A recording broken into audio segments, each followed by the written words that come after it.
My name's Matt Del Vecchio, and we're celebrating Amore on our last show of 2022. Happy New Year's, everyone.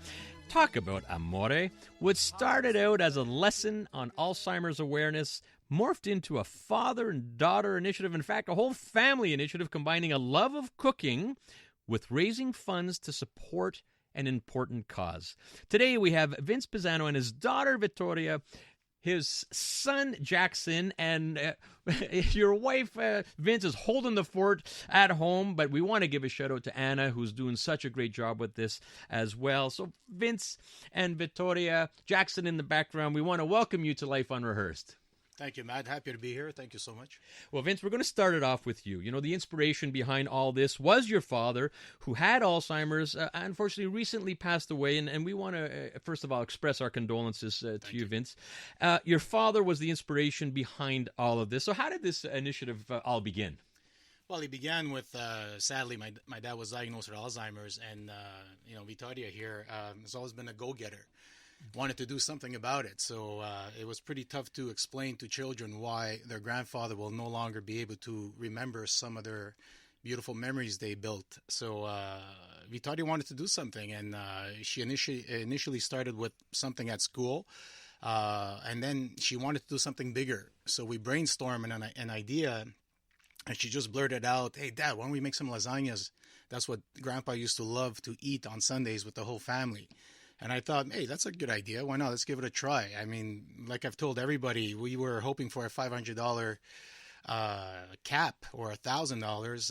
It now morphed to $30,000. So the community has been excellent. A shout out to the West Islanders, RDP, Saint Leonard, Laval, Dorval, Lachine.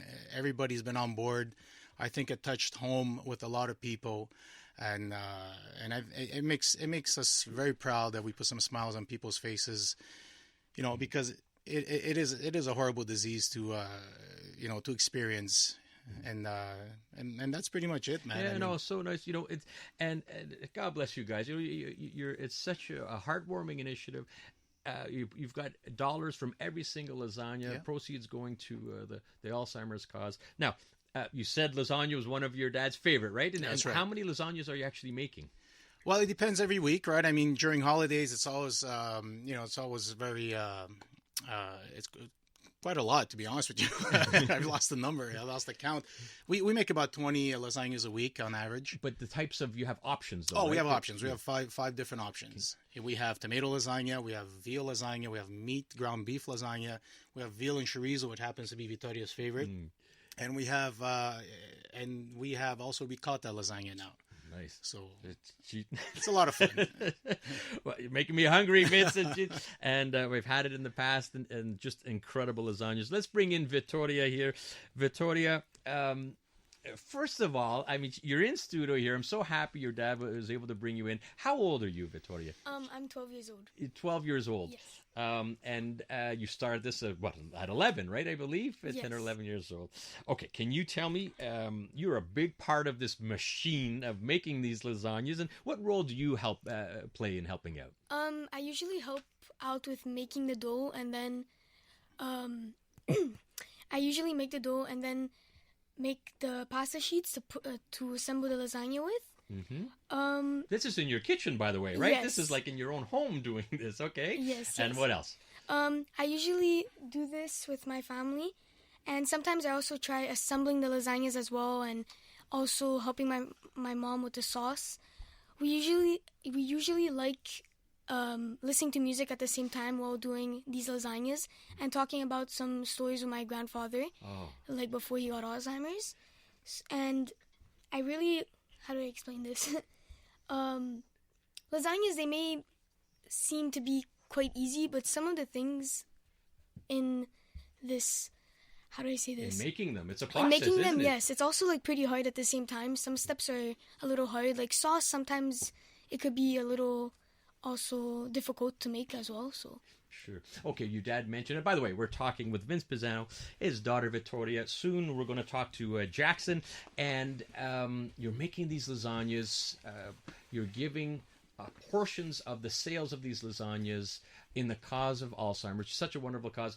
your dad mentioned it quick. Well, what's your favorite, most favorite lasagna of the 5 you're making? My favorite lasagna is veal and chorizo with ricotta, like in the lasagna. Or sometimes I like also having meat and chorizo, and yeah.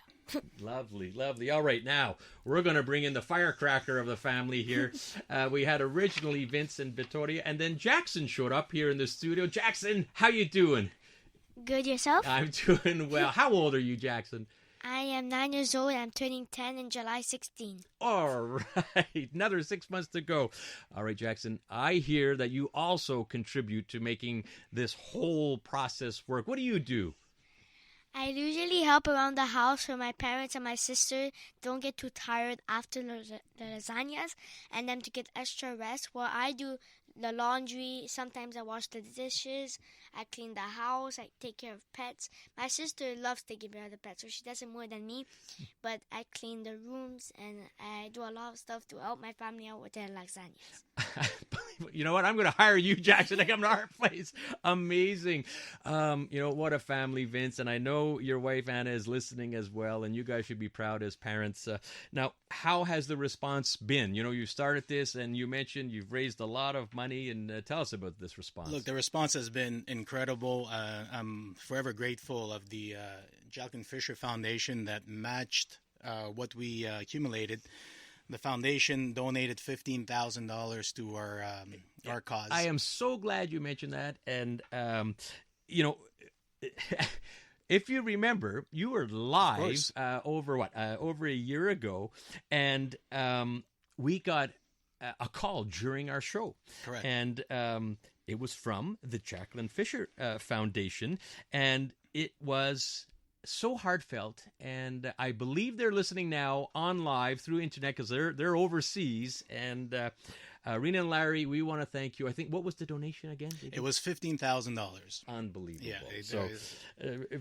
that was heartfelt. What happened, and one of those rare live opportunities. So that's wonderful. The public has been very supportive. Public has been very supportive. You're online, right? Yeah, the public has been very supportive, and I like to take just 10 seconds, and I like to call upon the Montreal corporate community to perhaps give generously to any Alzheimer's association, especially the Montreal Alzheimer's Association that do just amazing work. We donated $15,000 to the Alzheimer's Association of Montreal. They actually have patients that go to their offices and play cognitive games, and they actually have a big kitchen. So that's our next project. We're actually going to be making lasagnas with some Alzheimer's patients. And hopefully, we're going to have a lot of fun together. We're going to tape that for sure, and put it on Facebook perhaps, and we're going to have a lot of fun. I mean, nice. So I call upon perhaps the corporate community to perhaps give generously to this horrible disease that affects so many people, and I can't thank the public enough for their generosity. So good for you guys. You're out there pushing it, and let's not forget, this isn't a 5-minute job per lasagna. No, it's not. This I can assure you, a long process per lasagna. That's right. And you're making a lot of them. And Victoria, I see you shaking your head, right? It's Yes. like it's a long time that you are dedicating in your spare time, still going to school. Jackson's doing the laundry and cleaning. I just love that. So while we're here, Vince, how can our listeners place an order for one of these lasagnas? What's the best way to do it? Yeah, quite simply. We have an Instagram page, simply called Lasagna Sundays. You could perhaps send messages there. You could look me up on Messenger under Vince Pisano, or just send me a text message if need be at 514-991-0244. And we'll proceed from there on with the messages, and we'll simplify everything and get this done and get some fresh lasagnas on the table. You guys are fantastic. Victoria, Jackson. Victoria, last word to you. Any last words you'd like to say to everyone? I would just like to thank everybody who has donated and bought lasagnas from us to give the proceeds to Alzheimer's, because without all these supporters, we wouldn't have been here, Amazing. 12 years old. You mature beyond your years. And of course, Jackson's putting up his hand, who wants his last word. Go ahead, Jackson. You have 10 seconds. I want to say thank you to my sister and my family for doing a wonderful job and taking care of my Nuno. Rest in peace. And thank you, everybody, for ordering lasagnas. And I hope everybody has a great day and a great 2023 year. And make sure to order my lasagnas. Believe me, this was unrehearsed. Jackson wasn't even supposed to be here in his studio. I'm adopting both you kids, Vince. I'm sorry. I'm taking them That's from right. I'll you. pick them up next week. All right. Very good. Well, thank you, all of you. Thank and you, a big Matt. thank you to your wife, Anna. If you want to contribute, Vince Pisano, look him up on Facebook, Messenger, Pisano, and maybe ask to talk to Vittoria or Jackson while you're at it. Thank you so much. God Thank you, bless. Matt. Thank you, everybody. Happy New Year.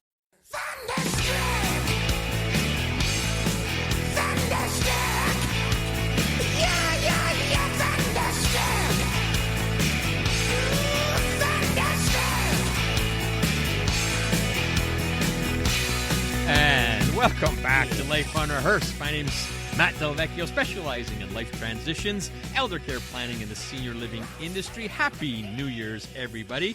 Welcome to our segment called Helping Mums and Dads. We're trying to provide guidance and support to the sandwich generation, where we're bringing in some interesting and knowledgeable guests covering a vast array of topics that help families cope with the challenges of the aging process. And there are many folks that have a spouse or a parent or a loved one affected by dementia, and Alzheimer's being the most popular form of dementia. Well, Steve McNeil's mom had Alzheimer's, and he decided to do something about it. Steve is on the line. Steve, welcome to Life Unrehearsed. Matt, how are you today, brother? Hey, I got some AC/DC in there for you, Steve. Yeah, thank you. That's always a nice way to start things off. Now, before we get into where you are right now and what you're doing, I want to back it up a bit. And can you tell us about how and when something called the 1926 skate got started? In 2012, December 2012, after refereeing recreational hockey here in Toronto for the better part of 30 years, I came up with an idea of just dedicating something. My mom at the time was in a nursing home for about 11 years. She had been battling Alzheimer's for the better part of 20 years at that time. And I, after working for Canada Post on Christmas Eve, which is, believe me, a chore in itself, I grabbed my skates and went out to Nathan Phillips Square here, our City Hall rink in Toronto. And I skated for 19 hours and 26 minutes on behalf of the year that my mother was born, just as my own personal dedication to my mom. I didn't tell anybody I was doing it except my wife and Rob Ford, who was the mayor at the time. And my mother passed the following February 2013. And after that, family and friends asked me to possibly make it a fundraiser. So in 2013 was the first time I tried raising money for Alzheimer's. And since then, I've skated 34 times across Canada, and I've raised a couple $100,000 for Alzheimer's. And we got to back this up, Steve. We got to back this up. You just casually just happened to mention 34 times. So let's understand this. Mom was born in 1926, passed away from Alzheimer's. You want to give back, so you skate these marathon skates, 19 hours and 26 minutes. You've done what you're saying 34 times, 34 skates across Canada. Is that correct? Yes, I've successfully completed the event 34 times in Canada. And raised how much to date? I'm not quite sure of the total, because each time that I skate, we have links set up for their community, so people are donating directly to their own community, which is the way we've got National Skate Day set up. So it's somewhere north of $200,000 nationwide over the past 10 years. God bless. Good for you. Now, you're always throwing these twists and turns. It's amazing, actually, if you think about it, Steve. 9 years really is all you've been doing this for, and how much you've accomplished in this time, spreading the word right across the country. Now, this year, you're adding a twist. So tell us about that. In fact, you're in the middle of something right now, aren't you? Yes. This is day 17 of 29. As of this year, I'm 61 years old, Matt, so after doing 8 Ontario cities last winter as part of a skateation during COVID to show off some of the beautiful skating facilities we have, I decided that I was only going to do one skate a year, would be National Skate Day. So I moved it from my mother's birthday on December 15th to the second Saturday in January each year. It's more conducive for outdoor ice right across the country. And what I'm doing is, leading into it, I'm training for 29 days. So here in the city of Toronto, I started December 15th, which I normally would skate here in Toronto. And I'm skating each day for 29 days. At 2 p.m., I'm training for 19 minutes and 26 seconds at a different outdoor city of Toronto skating rink, just to try and promote some of the outdoor facilities we have. We have some pretty incredible facilities in the city here, and a lot of the cities across Canada do. So it's just my way of getting my body in shape for the marathon when I skate in Kingston on January 14th for National Skate Day. So yeah, I'm skating 29 different city rinks in 29 days. Excellent. Every single day for 29 days throughout. And you know what? Good for you for promoting local rinks as well, getting out there, getting some fresh air. And it goes far beyond just promoting Alzheimer's. Now, this is all culminating on January 14th. Like you said, it's the second Saturday of every year. It happens to be this January 14th, and we're going to have you back on, Steve, while you're doing this incredible 19-hour, 26-minute skate. You're going to be in Kingston, is that correct? Yes, I'll be skating at Springer Market Square in Kingston Saturday, January 14th. All right, and we're going to have you live on air on the 14th, skating away. And as you say, this is a national skate day, so we're also going to be having, I know you've teamed up with the Brody brothers here in Montreal. They've done this skate quite a few times in honor of their dad and for the cause. And we're going to have one or two, maybe three of the Brody brothers in studio, because I know a couple of them are also going to be skating. And so we're going to have you all on back on the 14th. And so it's amazing. You know, think about this. Mid-January, you've been doing this for several years now, and it has to be cold at 3, 4 in the morning. I don't care what city you're in. Can you tell me, have you done the Edmonton, Calgary, Alberta in January? What was that like? You know what? I've done the Battle of Alberta twice in 2019 and in 2020, just before COVID hit. And it's never been warmer than minus 40 degrees in either Calgary and Edmonton the 4 times that I've skated there. It's a different kind of cold out there. No, seriously. I mean, that's dangerously cold. But you motor on, and you have this stick. Can you tell us about this stick that keeps you going when you're going in these tough times, 2, 3, 4 in the morning, and it's that cold? You actually played the perfect intro song, because the stick is called Thunder Stick. And again, I actually have a page on my website at 1926skate.com named "What's with the Stick?" because so many people ask. I classify it as a stride stick. I'm not able to bring a hockey stick onto most of the facilities I skate on in Canada. So, I mean, it wouldn't be right to let me go on with a hockey stick and nobody else. But through the middle of the night, at 3, 4 o'clock in the morning, in say Jackie Parker Park in Edmonton or Thompson Family Park in Calgary, those were some of the coldest temperatures I probably ever experienced. And I'm a postal worker. I've been a letter carrier for 20 years in Canada, so I know what winter's all about. I don't really get affected by the temperatures. I listen to AC/DC the entire time that I do one of these events as my musical tribute to Malcolm Young, who passed from dementia in 2017. So Angus Young and his wife got involved in 2019 after I finished skating in Calgary and Edmonton the same weekend. And they donated $19,260 to the Alzheimer's music program. Really? And because of that one donation, we were able to start the music program in 33 different communities in Canada during COVID, which was really key because online stuff was the only way anybody was getting anything done. So no kidding. It's just kind of snowballed from there. Good on you, Steve. You're listening to Life Unrehearsed. That's Steve McNeil. He does these marathon skates in honor of his mother. He's been doing it for years. It all comes together on January 14th. You know what? We have to get a quick shout out, Steve. If people want to contribute and donate, what's the best way to do it? What we're asking Canadians to do on Saturday, January 14th, is skate for as long as you like, anywhere you like, whether it's the backyard rink, whether it's your local outdoor rink like Parc Maisonneuve in Montreal, which is, wow, what a fantastic facility that is, whether it's the frozen lake up at the cottage, whether it's the pond on the farm. And just go out and skate for as long as you want. Take a photo or a video, hashtag it Rockin' Alzheimer's. And if you go on my website, we have a donate page, and we're setting up links for every Alzheimer's society in Canada. So it's truly National Skate Day for Alzheimer's. So people can go on there after they want to skate and take a photo and hashtag it. And just go on, find a link for your area in Canada and donate $19.26 to your local Alzheimer's. And that way, as I say, Canadians are going to be showing the rest of the world how we're going to be rocking Alzheimer's. Love it. And can you shout out for the website if they have to find that? Yeah, it's 1926skate.com. All right, 1926skate.com. Steve, thank you very much. Matt, I'd like to thank you, everybody at the station, and all your listeners. I'd like to wish everybody a very happy New Year. And come Saturday, January 14th, let's show the world how Canadians are #rockin' Alzheimer's. Just love it. And we're going to have you live in a couple of weeks, Steve. We want to wish you the best of luck. Happy New Year to you and your family. You rock, brother. Be good. All right. Happy New Year. Happy New Year.